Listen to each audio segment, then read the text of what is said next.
Our next speaker is Dr. Sarah Whitman. She's a clinical assistant professor of psychiatry in Drexel College of Medicine.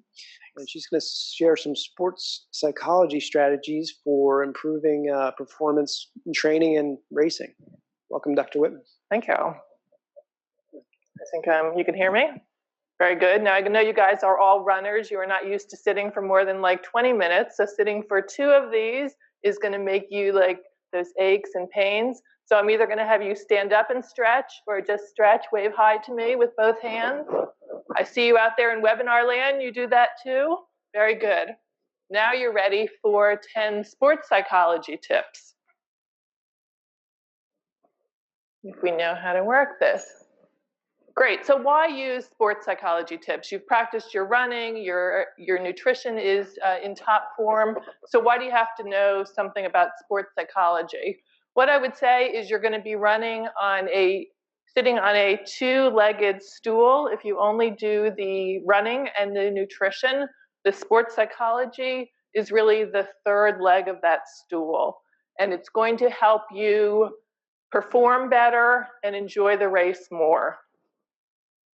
One interesting research shows this, that higher level athletes, and Kevin gave us some numbers, that running the Broad Street Run, you're getting up there in ability to run, you are one of the top athletes, that sports psychology can make the difference in performance if you think about high level athletes. So if you are in kindergarten, 1st grade, and you're playing, let's say, soccer, there's a soccer player out there, just knowing how to kick the ball is going to be important. Getting in a little cardiovascular shape is going to be important. Once you get up to high school, college, beyond that, and certainly professional sports, the difference in those skills is really going to be pretty minimal for high level athletes. Research shows us that for the top athletes, their performance can be predicted 80% by sports psychology, how they use to recover from mistakes, how they calm anxiety. So the higher you get in your sport, the least difference is going to be in your actual playing your sport, in your running, and the sports psychology can really make the difference in your performance. Any Eagles fans out there? So we know, saying that top sports psychologists, top sports players are going to be about the same. So if we get Bradford and not get Mariota, we will be okay. So how did I come up with these 10 tips? I do not run the Broad Street. I don't run marathons, but I do some running. And after running one day, I just decided to dictate what are the 10 tips that I use day in and day out. So this was a 15-minute recovery walk, just dictating, kind of real-world things that you can use. So 10 miles, we'll get 10 tips. Here's the start, mile 1, the Broad Street Run. What's tip number 1? Be aware of your thoughts, both leading up to the race and during the race. Be aware of what's going through your head. Watch out for thinking negatively. And this can be kind of anxiety thoughts. I don't know if I trained well enough. Is it going to be too cold for me? It can be, oh, I'm really not good enough at this. Maybe I shouldn't even be running. Really watch out for that and replace those kind of thoughts with something realistic but more positive. So here's Homer Simpson. You see him running the Broad Street Run. You can see his face, not too smiley and optimistic. What may be a thought going through Homer's head as he's running? Let's say this is mile 7, mile 8. What might he be thinking?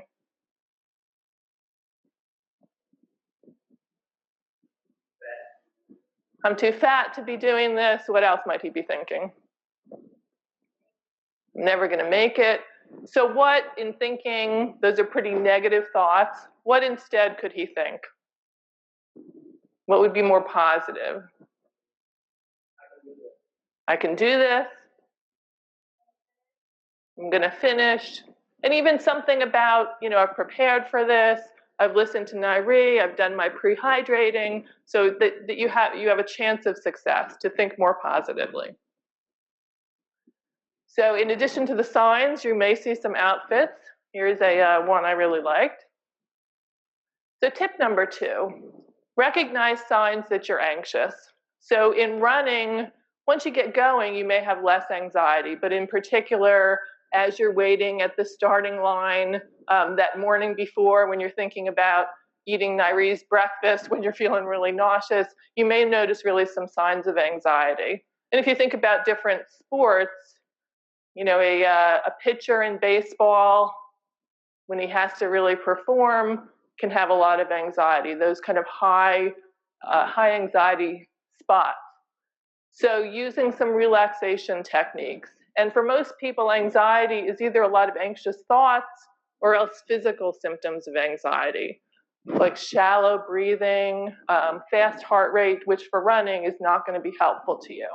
So I'm going to teach you a really quick relaxation technique right now. One of the most effective ways is just by using your breath and breathing in through your nose and out through your mouth. One of the things we know is that out breath, the breathing out, is one of the things that can activate the opposite of your adrenals and anxiety. It activates the parasympathetics. So practice with me, breathing in through your nose and out through your mouth. And see, you're already feeling so comfortable. So here's another one. So Kevin, if this person, should they practice? You don't want to change your clothes before the race, so they should probably practice in this outfit. Another thing you might say. So tip number 3 is to set some structure for yourself for the race. We talked about knowing what pace you're going to run at, knowing if it's going to be hot or cold, and all that is just to comfort you, to know that you're prepared for the race. Again, here's a picture of City Hall, that you know when you've passed that yeah, I'm halfway, and give yourself motivation for that. Here's some signs that I like. Here's a grumpy cat telling you how awful it is. So while you're going to set some structure for yourself, and Kevin talked about this a little bit, you do want to be open to things that are going to happen. Not everything is going to go perfectly for you, and to be okay with that. Be flexible. Keep calm and welcome change. That something's going to happen. It's either going to be hotter than you expected. There's going to be maybe a detour. There's going to be a water main that breaks. Something's going to happen that you're going to have to adjust. And the more flexible you are, it's going to help you, kind of not get too rattled. You may certainly have, the pace that you want to run at, what time that you're aiming for, but you may wake up that morning with a head cold and just know kind of today's not the day that I'm going to set my personal best. And then just enjoy the experience, watch the signs, look for, your friends and family at the end, and just know that, it's an experience this time rather than I have to set a certain time. Here's another sign. A lot of work for that free banana at the end. So tip number 5, focus outward at some point. So towards the end of the race, your feet are going to get a little tired, you're going to be out of breath, and you want to be able to focus away from any discomfort. Some good ways to do that is to think about ways to distract yourself. This can also help you on training runs, that mileage you just got to put in, and to make it not boring, to be able to focus outwards at some point. So you may look at, on the run, the architecture on Broad Street. You may want to have music that is a distraction. If you're doing a lot of training runs, I love to run in Valley Green, but that's great to, look at the nature. So being able to focus on some things to distract you. So little motivational phrases, you just got to go. So sometimes you're going to want to look outward and really distract yourself.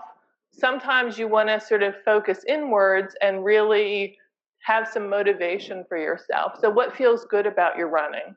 Once you kind of hit your stride, the movement of your arms and legs, feeling good about your breath. What positive focus can you think about? That you have the strength to do this, that you can do this. So they're all the positive things that you can motivate yourself with. At the same time, so you're going to be focusing on the positive, but not to be afraid of discomfort. That you do want to be able to tell the difference between what is just discomfort that you keep going with versus the pain of injury, then you do want to stop. To know that is knowing your body through all the practice that you've done. For most people, you're also going to have the thought, maybe it's too hot, maybe you're getting tired. Your brain is going to be telling you, I just want to stop. And you can just say, thanks, brain, but I'm going to do something else at this point. So noticing that you're going to have negativity, noticing that you're going to have your brain telling you, just pull over to the side, you don't need to do this, but, yeah, I do want to keep going. Some more motivation. Don't forget the joy. This is the big reason that you're doing this, is to enjoy it, the joy of running. Tip number 7, plan how to handle what's mentally difficult for you. So for some people, it's really the anxiety is the biggest challenge for them. Some people it's boredom, some people it's discouragement. So picking, knowing what you're going to run into and having some ways ready to cope with that. So anxiety, you'll remember, I remember that breathing in and breathing out. That's a good way. For boredom, use distraction. This is particularly on, the training runs that you're doing. Have some ways to keep yourself energized and excited. Discouragement, that goes back to that tip number 1, being able to replace really negative things with something more positive. And I admire all the people doing the Broad Street Run, that you can give more and to really feel good about that strength that you have, that ability that you have. Also, tip number 8, plan how you're going to mentally handle fatigue and discomfort. You're going to experience some things that aren't so positive, on race day. So how are you going to do that? So focusing out using distraction. And who can tell me what this is? This is one that I have on my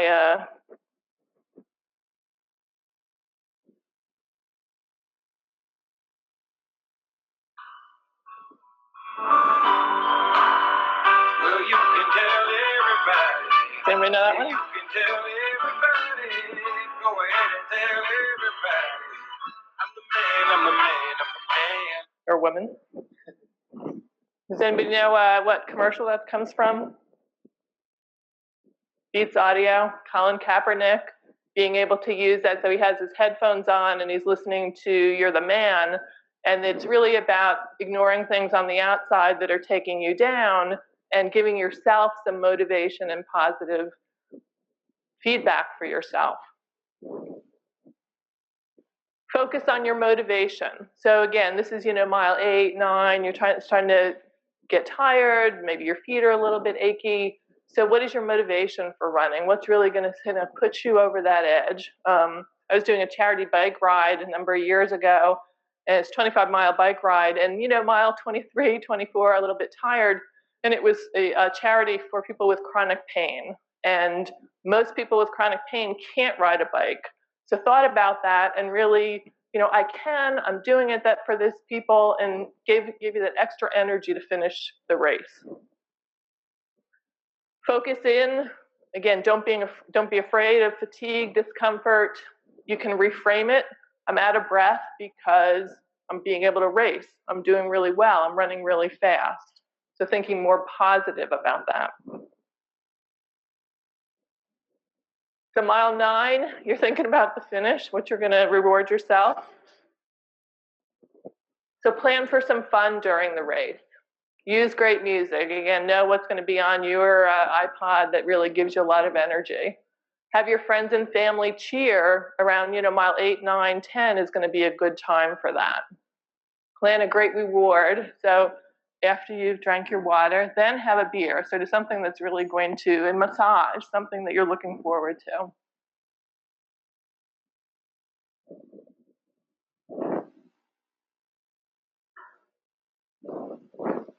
Sorry, I'm going, there we go. Mile 10. So you can see yourself, replace that picture of that person with yourself, imagining yourself going over that finish line. Enjoy the race. So smile. Promise me that you'll smile sometime during the race.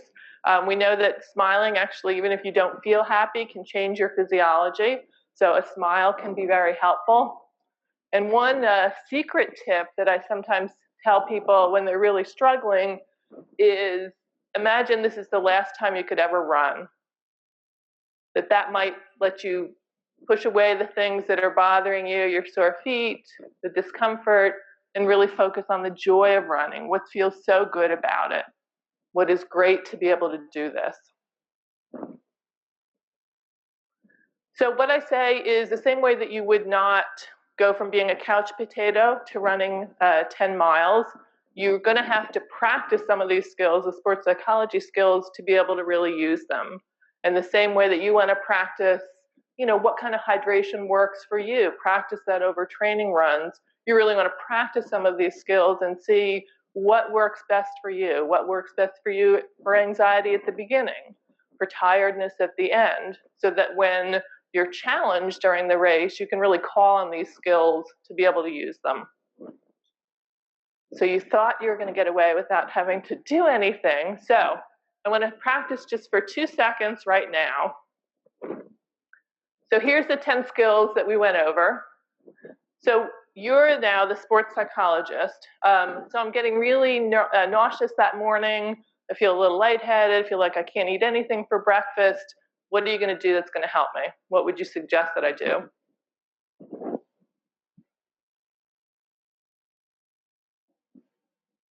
Breathe. Okay. Always check in for your breath. Yeah. So doing some basic breathing, stretching, things that are going to relax you. What else might I do?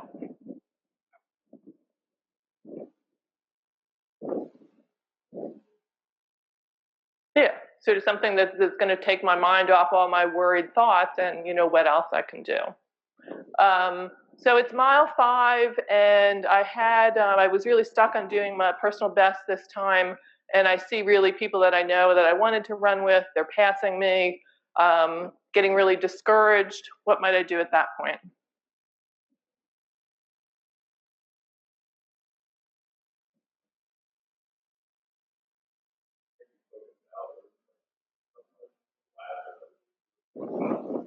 Okay. So that would be replacing those negative thoughts, oh, this is really bad, with something positive. Yeah, sort of going back to maybe using that third goal about, I can't do this time. It's okay, I got to be flexible. Let me see what else I can do.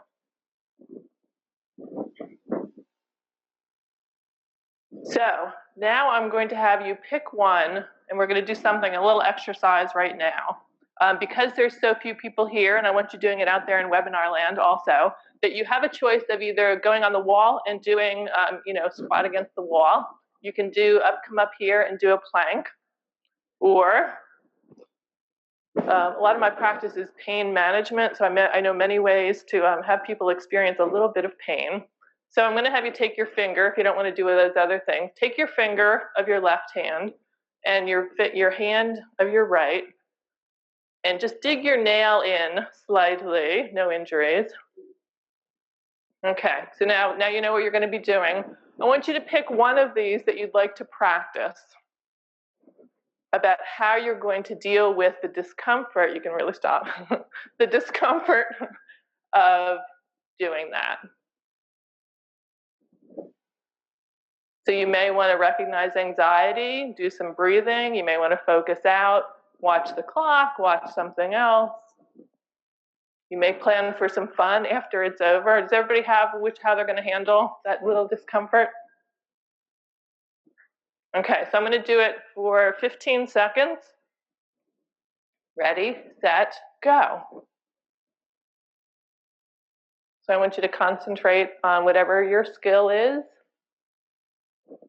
Press in a little bit harder now.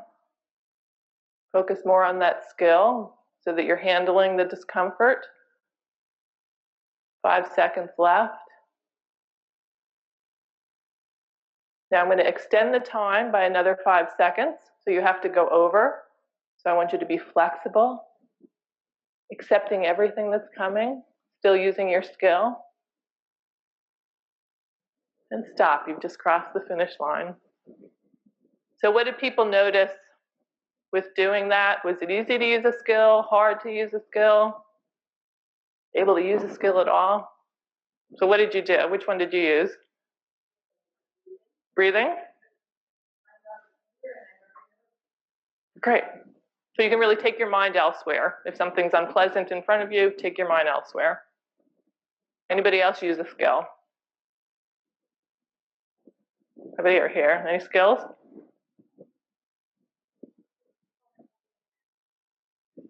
Okay. So when I extended it for another 5 or 10 seconds, how did you handle that?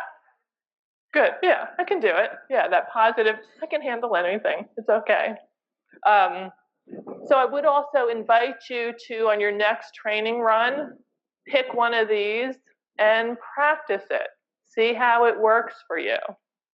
To really, again, I can tell you these 10, but to have them in your back pocket is practicing it over and over. So I wish you got a lot of good luck. And remember to take your brain, take those sports psychology tips with you. Thank you.